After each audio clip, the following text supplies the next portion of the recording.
ಸಾಧನೆ ಮಾಡಿದರು. ನಾವು ಕಣ್ಣಿದ್ದು ಏನು ಮಾಡಿವಿ, ಕೈಯಿದ್ದು ಏನು ಮಾಡಿವಿ, ಕಾಲಿದ್ದು ಏನು ಮಾಡಿವಿ. ಎರಡು ಕಣ್ಣುಗಳು ಈ ಒಂದು ಸಮಾಜವನ್ನು ಉದ್ಧಾರ ಮಾಡುವಂತದ್ದಾಗಬೇಕು. ನಿಜವಾಗಿ ಅಂತ ಒಂದು ಒಳಗಣ್ಣನ್ನು, ಮೂರು ಕಣ್ಣನ್ನು, ಒಳಗಿನ ಮೂರು ಕಣ್ಣನ್ನು ಅರಿತವರು ಯಾರು ಅಂತ ಕೇಳಿದ್ರೆ ಪುಟ್ಟರಾಜ ಗವಾಯಿಗಳು, ಪಂಚಾಕ್ಷರಿ ಗವಾಯಿಗಳು. ಅವರಲ್ಲಿ ಎಂತ ಒಂದು ದಿಟ್ಟ ಹೆಜ್ಜೆ ಬರಿಸರಿ ಕೂಡ್ರಿ. ಅವರಲ್ಲಿ ಎಂತ ಒಂದು ಗುರಿ.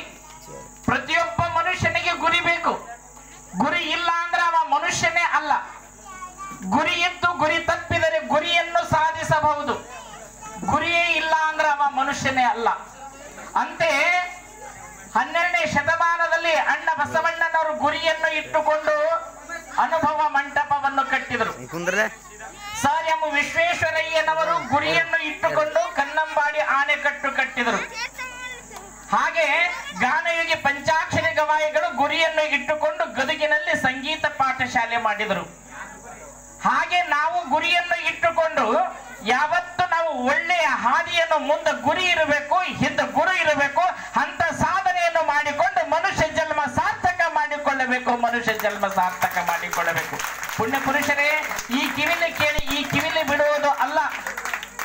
ಈ ನಮ್ಮ ಭಾರತ ದೇಶದ ಒಂದು ರತ್ನ, ಈ ಒಂದು ರಾಕೇಶ ಹಾಡಿದನಲ್ಲ ಪುಟ್ಟರಾಜ ಗವಾಯಿಗಳಂತಂದ್ರ ಅವರಿಗೆ ಡಾಕ್ಟರೇಟ್ ಸನ್ಮಾನ, ಅನೇಕ ಪ್ರಶಸ್ತಿಗಳು ನಮ್ಮ ಭಾರತ ದೇಶದಲ್ಲಿ.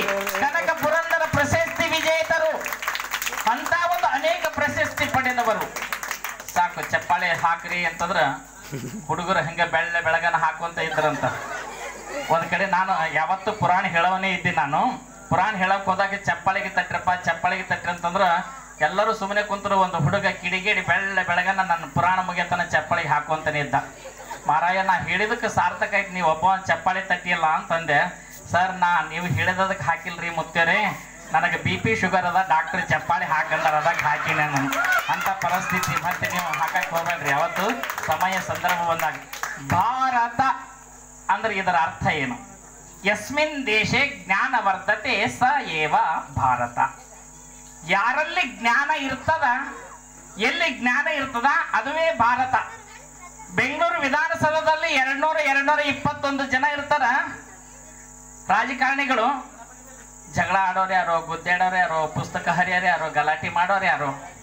ಆದ್ರೆ ನಮ್ಮ ಆದರ್ಶ ನಗರ CN ಕಾಲೋನಿ ಆಂಜನೇಯ ದೇವಸ್ಥಾನದಲ್ಲಿ ನಾವು 50-60 ಮಂದಿನೇ ಇರ್ಲಿ, ಶಾಂತಿಯಿಂದ ಈ ಜ್ಞಾನವನ್ನು ಅಮೃತ ಸವಿತಕ್ಕಂಥವ್ರಾಗಿರಲ್ಲ.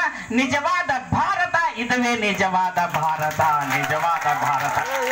ಪುರುಷರೇ ಅಂತ ನಮ್ಮ ಕುಮಾರ ರಾಕೇಶ್ ಬಹಳ ಸುಂದರವಾಗಿ ಗೀತೆ ಹಾಡ್ತಾರೆ. ಮತ್ತೊಂದು ಗೀತೆಯನ್ನು ನಾವೆಲ್ಲರೂ ಕೂಡಿ ಆಲಿಸೋಣ.